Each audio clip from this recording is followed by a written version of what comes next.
Փորձանքը վերելուց հետո եք ասում։ Դուք պատերազմի կուսակցություն եք, այո, երբ որ ընտրություն ա եղել պատերազմի թե խաղաղության միջև, դուք ընտրել եք պատերազմը։ Եվ ես վստահ եմ, որ դուք միջև հիմա նույն ծայրահեղական Պարոն, իսկ բացի ձեզնից խաղաղության կուսակցություն կա ստեղ։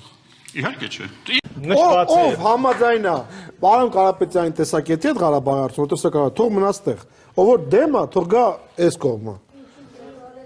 Դուք համաձայն եք Կարապետյանի հետ։ Ուրախ եմ, դուրս։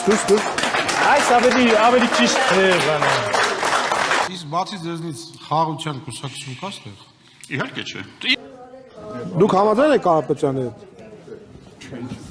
Ուրախ եմ, դուրս։ Այս ավելի ճիշտ է։ Ասում եմ, ասենք եթե ասած լինեին 2018 թվականին միջև պատերազմը, ես կծափարեի, կգնայի։ Անմարդ 20 թվից հետո ենք ասել գնանք ընկնենք այդ անդունդը։ Թույլ տվեք խոսենք։ Մենք կարծում ենք, որ ես անձամբ կարծում եմ, որ իմ մոտ տպավորությունը ամենայն դեպս, որ ինչ որ պարոն Կարապետյանը եւ ՀԱԿ-ը առաջարկում են, դա կապիտուլյացիա է, դա խաղաղություն չի։ Մինչև 2020 թվականը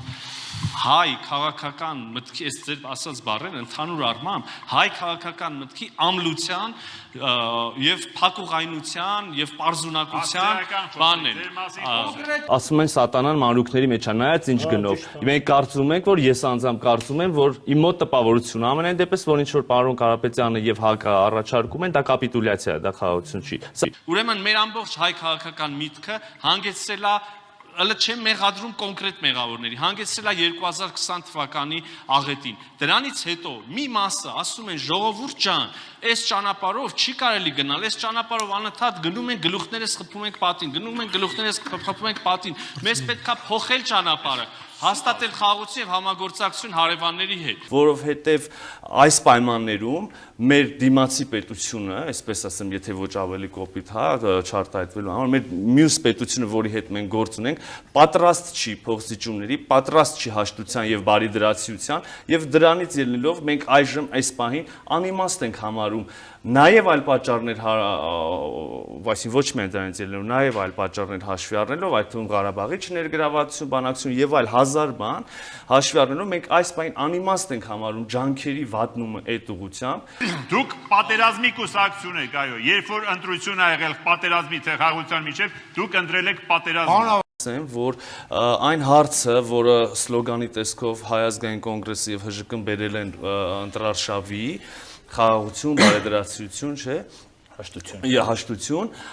անձամբ ես եւ ես վստահ եմ, որ ելքդաշինքում շատ կոլեգաներ չեն համարում հայաստանյան հասարակության արժեվ ծառացած օրակարգային թիվ 1 խնդիր եւ դա չի, որ պետքա լինի ընտրությունների ընթացքում, այս ընտրարշավի ընթացքում մեր լոկոմոտիվը։ Մինչև 2020 թվականը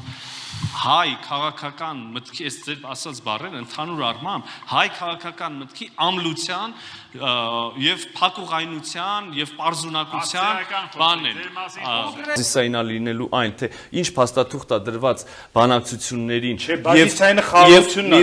եւ բարիդրացիություն, հաշտություն, խաղաղություն կլինի, թե չի լինի եւ կլինի ստորագրվեց անմիջապես։ Ես կարծում եմ, այսպիսի մարդիկ կարծողները մենակ դիլետանտը կարող է ասի, որ պայմանագիրը ստորագրելուց հետո չի լինի խաղաղություն ու հաշտություն, որովհետեւ պայմանագիրը նախատեսում է բոլոր հարցերի sense կարգավորում եւ ասում եմ, ասենք եթե ասած լինեին 2018 թվականին միջև պատերազմը, ես կծափարեի, կգնայի։ Անմարդ 20 թվից հետո ենք ասել գնանք ընկնենք այդ անդունդը։ Թույլ տվեք խոսենք։ Ինչ է որ 20 թվին ենք ասել։ Ես չեմ հավատում ձեր համոզմունքներին։ Ես միտում եմ տեսնում պարոն Կարապետյանի եւ ՀԱԿ-ի կողմից զուտ նախընտրական հաշվարկներով խաղալ այն մարդկանց ձայների վրա, ում երեխաները սահմանին են եւ շանտաժ անել, ասել մեր երեխաներին ուղարկում եք զոհվելու, մեր երեխաները մեր զինվորներն են եւ ծառայում են բանում։ Բերիք եղավ։ Դա գոյություն չունի, մենք խաղում ենք։ Երեք չի առաջարկում ընտրությունների Եթե տեսակետը ես ասեցի, որն է անպայման բանակցություններ եւ փոխզիջումներ, բայց այն պարագայում, կարևորը ինչ է նշանակում փոխզիջում մեր կողմից։ Այն պարագայում, երբ որ երկու կողմը կտրամադրվեն նստելու բանակցությունների սեղանի եւ փոխզիջման։ Այո, սա ստատուս կվո։ Հայաստանի արտաքին քաղաքականության գրանցած ձախողումները պայմանավորված էր միշտ եղել նրանով, որ երբ որ ԿՊ-ի նեղ կուսակցական շահերը բախվել են մեր պետական շահին, պետական շահերը զոհաբերվել են։ Փորձանքը վերելուց հետո եք ասում։ Դուք պատերազմի կուսակցություն եք, այո, երբ որ ընտրություն ա եղել պատերազմի թե խաղաղության միջև, դուք ընտրել եք պատերազմը։